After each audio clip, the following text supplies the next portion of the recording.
Thank you for your purchase of Simba scooter. This beautiful scooter comes in attractive colors, music console, and it is foldable.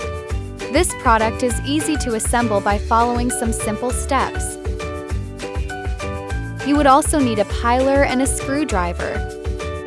You need to assemble it with the following parts: main body and batteries. To start with, take the main body and pull the handle to up straight position. It will get automatically locked to its correct position. Then open the height adjusting lock and adjust the height as per your requirement and lock it. It's time to put batteries to the music console to activate music and lights.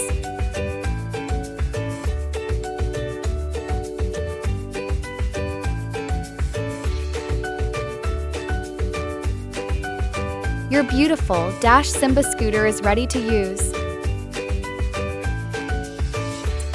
Stride Kids Pride.